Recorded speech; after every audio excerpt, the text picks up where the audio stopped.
Please subscribe for more updates. Bell button pi click చేయండి.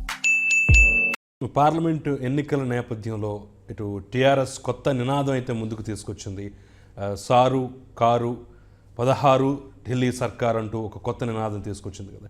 ఏమిటి ఇది, ఎంతవరకు ఈ నినాదాన్ని సక్సెస్ చేసేటటువంటి అవకాశం కనిపిస్తోందంటారు? అదేవిధంగా వ్యూహాలు కూడా ఉంటాయి కదా, ఎలాంటి వ్యూహం అవలంబిస్తోందంటారు టీఆర్ఎస్? అంటే టీఆర్ఎస్కి ఏంటంటే ఒక అడ్వాంటేజ్, ఆల్రెడీ అసెంబ్లీ ఎన్నికలు జరిగాయి. కేసీఆర్ గారు చాలా తెలివిగా సమర్థవంతంగా చేసిన పని ఏంటంటే, చాలామంది విమర్శించారు, ముందుగా ఎందుకు అసెంబ్లీ రద్దు చేశారు, అవసరం ఏంటి, అవన్నీ ఎన్ని చెప్పినా కేసీఆర్ వ్యూహం ఆయన వ్యూహం ఆయనది. ఆయన వ్యూహం ఏంటి, అసెంబ్లీ ఎన్నికలు పార్లమెంట్ ఎన్నికలు గనక లింక్ అయితే జాతీయ ఇష్యూస్ మోడీ యాంటీ మోడీ ముందుకు వస్తుంది, రెండింటి మీద కాన్సన్ట్రేట్ చేయలేము, అసెంబ్లీ ఎన్నికల్ని తాపీగా గెలిచిపెట్టుకుంటే ఇక పార్లమెంట్ ఎన్నికలు కేక్ వాక్ అవుతాయి అని ఆయన అంచనా వేశారు. అన్నట్లే అసెంబ్లీ ఎన్నికల్లో గెలిచారు. తర్వాత ఇతర పార్టీల ఎమ్మెల్యేలను కూడా తీసుకున్నారు. ఇవాళకి 10 మంది అయిపోయారు వేరే పార్టీ నుంచి వచ్చిన వాళ్ళు. అందువల్ల ఆ 9 మంది కాంగ్రెస్ వాళ్ళు, ఒక టీడీపీ ఎమ్మెల్యే చేరిపోయారు. ఇక మిగతా వాళ్ళు కూడా ఇంత ఏప్రిల్ 11 లోపల ఎంతమంది చేస్తారో తెలియదు మనకు. అందువల్ల మొదటిగా ఏంటంటే అసెంబ్లీ ఎన్నికల గెలుపు ప్రాతిపదికపై లోక్సభ ఎన్నికల్లో గెలవాలి. ఆ ప్రాతిపదిక చూసుకున్నప్పుడు నేను చాలాసార్లు చెప్పాను, ఖమ్మం మహబూబాబాద్లో మాత్రమే టీఆర్ఎస్కు ప్రత్యర్థుల కన్నా తక్కువ ఓటింగ్ వచ్చింది. ఇక మిగతా 14 సీట్లు, తెలంగాణలో 17 ఉన్న ఒక సీటు మనం ఎంఐఎంకి అప్పైపేశాము. సో ఎంఐఎంకు జాగీర్ రాసి ఇచ్చిన తర్వాత మిగిలింది ఏంటంటే 16 సీట్లు. ఈ 16 సీట్లలో 14 సీట్లలో టీఆర్ఎస్కు ఇటీవల అసెంబ్లీ సెగ్మెంట్స్లో మెజారిటీ వచ్చింది. అసెంబ్లీ ఎన్నికల్లో ఈ 14లో మెజారిటీ కూడా చిన్న మెజారిటీ కాదు, 1 lakh to 3 lakhs వచ్చాయి. నల్గొండ లాంటి కాంగ్రెస్ కంచుకోటలో కూడా లక్షల మెజారిటీ వచ్చింది. అందువల్ల ఈ మెజారిటీ ఒకవేళ లోక్సభ ఎన్నికల్లో మారిన రాజకీయ ఈడియం వల్ల, రాజకీయ పరిస్థితుల వల్ల కాస్తంత తగ్గినా కూడా గెలుపుకు ప్రమాదం లేదు అనేది కేసీఆర్ ధీమా. అఫ్కోర్స్ అలాగే ఉంటుందా, మనకు అనుభవం ఏం చెప్తుందంటే, దేశంలో ఎలక్షన్ స్టడీస్ లోక్సభ ఎన్నికలు అసెంబ్లీ ఎన్నికలు ఒకేసారి జరిగితే 77% టైమ్స్ ఒకే పార్టీకి ఓటేస్తారు ఓటర్లు. ఇక 23% ఓటర్లు వేరు వేరు పార్టీలకు కూడా ఓటేస్తారు. అంటే ఒకేసారి ఎన్నికలు జరిగి ఒకే పోలింగ్ బూత్లో అసెంబ్లీ ఈవీఎం లోక్సభ ఈవీఎంలో ఉన్నా కూడా తేడా ఉంటుంది. మీకు 2009 ఎన్నికల ఉమ్మడి ఆంధ్రప్రదేశ్లో ఉదాహరణ, కాంగ్రెస్ పార్టీకి రాజశేఖర రెడ్డి నాయకత్వంలో ఉన్నప్పుడు 150 స్థానాలు అసెంబ్లీకి వచ్చాయి. కానీ లోక్సభ సీట్లలో వచ్చిన ఓటింగ్తో పోలిస్తే 180కి పైగా వచ్చాయి. అంటే అర్థం ఏంటి, అసెంబ్లీ ఎన్నికల కన్నా లోక్సభ ఎన్నికల్లో బాగా ఓటింగ్ వచ్చింది.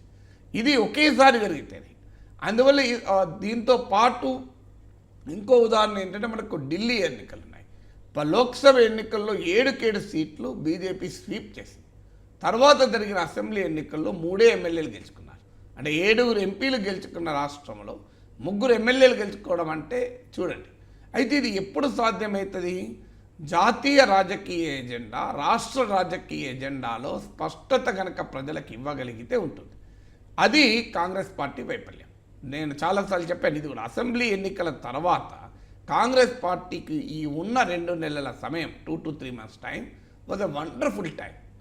ఈ సమయం కనుక ఉపయోగించుకొని పొలిటికల్ నరేటివ్ను మార్చగలిగితే, మీరు అసెంబ్లీ కేసీఆర్ కేసారు వేయండి, కేసీఆర్ ముఖ్యమంత్రి. ఇప్పుడు లోక్సభ ఎన్నికల్లో మీరు కేసీఆర్ కేసినా ఎక్కడైనా ముఖ్యమంత్రిగా ఉంటారు. కానీ ఇవి జాతీయ రాజకీయాలు, ఢిల్లీలో ఎవరు అధికారంలో ఉండాలి అనే ఒక పవర్ఫుల్ క్యాంపెయిన్ కాంగ్రెస్ పార్టీ చేయలేకపోయింది. కాంగ్రెస్ పార్టీ వైఫల్యము టీఆర్ఎస్కి అడ్వాంటేజ్ అయింది. అందువల్ల మొదటి వ్యూహం ఏంటంటే కాంగ్రెస్ వైఫల్యాలను ఎక్స్ప్లాయిట్ చేయడం. అందుకే KCR TRS sir car 16 Delhi సర్కారు అన్నారు. ఇక రెండో వ్యూహం ఏంటంటే, తనకు ఎక్కడెక్కడైతే గ్యాప్స్ ఉన్నాయో ఆ గ్యాప్స్ను ఫిలప్ చేసుకోవడం మొదలుపెట్టారు. ఇప్పుడు మీకు ఖమ్మం జిల్లా ఒక గ్యాపు, అందువల్ల అక్కడ ఖమ్మం జిల్లాలో మ్యాక్సిమం ఎమ్మెల్యేలను తీసేసుకున్నారు. రంగారెడ్డి జిల్లాలో బలమైన నాయకుడు మంత్రి మహేందర్ రెడ్డి లాంటి వాళ్ళు ఓడిపోయారు. సో రంగారెడ్డి జిల్లాలో మరో బలమైన నాయకురాళ్ళు తెచ్చేసుకున్నారు. సో ఇలా ఎక్కడెక్కడైతే తమకు వీక్ ఉందో, భువనగిరి నియోజకవర్గంలో కొంత వీకు, మీకు టీఆర్ఎస్ ప్రోగ్రెస్ రిపోర్ట్లో కూడా, సర్వేల్లో కూడా బూర నరసయ్య గౌడ్కు తక్కువ వచ్చిందని చెప్పి కేసీఆర్ గారు వార్నింగ్ చేశారని కూడా వచ్చింది పత్రికల్లో. సో ఆ భువనగిరిలో కీలకమైన కొన్ని అసెంబ్లీ సీట్లలో పాగా వేశారు. నల్గొండ జిల్లాలో వీక్ కనుక ఇప్పుడు ఆ నకరేకల్ సీట్ లాగేసుకున్నారు. సో అందువల్ల ఎక్కడెక్కడైతే వీక్ ఉన్నారో అక్కడక్కడల్లా మీకు ఎమ్మెల్యేలను పార్టీలోకి తీసుకున్నారు. మీరు ఖమ్మం జిల్లా ఒక్క జిల్లాను తీసుకుంటే ఇల్లందు, లేకుంటే పాలేరు, సత్తుపల్లి, ఇలా చాలా అసెంబ్లీ సీట్లలో ఎమ్మెల్యేలు ఇటు వచ్చేసారు. సో అందువల్ల ఈ గ్యాప్స్ను ఫిలప్ చేయడం ద్వారా టీఆర్ఎస్కు తన బలహీనతల్ని కూడా అధిగమించడం రెండో వ్యూహం. మూడో వ్యూహం ఏంటంటే ప్రతిపక్షాలని డీమోరలైజ్ చేయడం. ఆల్రెడీ అసెంబ్లీ ఎన్నికల ఫలితాలతో డీమోరలైజ్ అయి ఉన్నారు. ఇప్పుడు ఈ డిఫెక్షన్స్తో ఇంకా డీమోరలైజ్ అయిపోయింది Congress party. So Congress party assembly ఎన్నికల ఫెయిల్యూర్ నుంచి లేవక ముందే పెద్ద ఎత్తున దాడి చేయడం ద్వారా ప్రతిపక్షాలని లేకుండా డెసిమేట్ చేసి వీకెండ్ చేయడం అనేది మూడో వ్యూహం. నాలుగో వ్యూహం ఏంటంటే కేసీఆర్ సెంటిమెంట్ ప్రయోగించడం. సో ఎందుకంటే అసెంబ్లీ ఎన్నికల్లో ఫలించింది ఏంటి? కేసీఆర్ సెంటిమెంట్.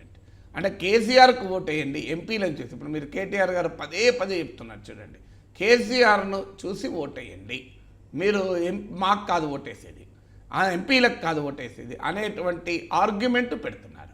సో అది మళ్ళీ కేసీఆర్ మీద రెఫరెండంగా మారుస్తున్నారు. కారణం ఏంటి? కాంగ్రెస్ పార్టీ దీన్ని మోడీ రాహుల్ గాంధీల మధ్య రెఫరెండంగా మార్చడంలో విఫలం చెందడంతో టీఆర్ఎస్ దాన్ని ఉపయోగించుకొని మళ్ళీ కేసీఆర్కి రెఫరెండంగా మార్చుకుంటుంది. కేసీఆర్కి ఇది రెఫరెండం అయితే కాంగ్రెస్ తరంగా సీట్లు గెలవడం, ఎందుకంటే డెఫినెట్గా ఓటర్లు కేసీఆర్కి అనుకూలంగా తీర్పు చెప్తారు. ఐదవది ఏంటి? మరి 10 ఎంపీ సీట్లు గెలిచి ఏం చేస్తారు అనే ప్రశ్న వస్తుంది. ఆ ప్రశ్నకు కూడా పవర్ఫుల్గా సమాధానం పెట్టుకున్నారు. మేము జాతీయ పార్టీ పెడతామని కేసీఆర్ అనడం కానీ, బీజేపీ ముక్త్ కాంగ్రెస్ ముక్త్ అనడం కానీ, మళ్ళీ ఫెడరల్ ఫ్రంట్ ప్రస్తావన ముందుకు తేవడం కానీ, ఇవన్నీ కూడా ఏంటంటే మీకు 16 సీట్లు వస్తే ఏం చేస్తారు ఢిల్లీలో, మీది రీజనల్ పార్టీ కదా అనే వాదనను ఎఫెక్టివ్గా కౌంటర్ చేస్తానికి ఈ 16 సారు ఢిల్లీ సర్కారు ఉంటే తెలంగాణకు లాభం జరుగుతుంది. ఢిల్లీ సర్కార్లో మన 16 ఎంపీలు కీలక పాత్ర పోషిస్తే ఉపయోగం ఉంటుంది అనేది ఒక స్ట్రాటజీ. 6వ స్ట్రాటజీ ఏంటంటే ఎక్కడ కాంగ్రెస్ పార్టీ బీజేపీకి బీ టీమ్గా, మోడీకి బీ టీమ్గా అనే అంశాన్ని ప్రచారం చేస్తుందో అని టీఆర్ఎస్ మేల్కొంది. మీకు రాహుల్ గాంధీ అసెంబ్లీ ఎన్నికల్లో కూడా చెప్పారు కేసీఆర్ అనేది మోడీకి బీ టీమ్ అని.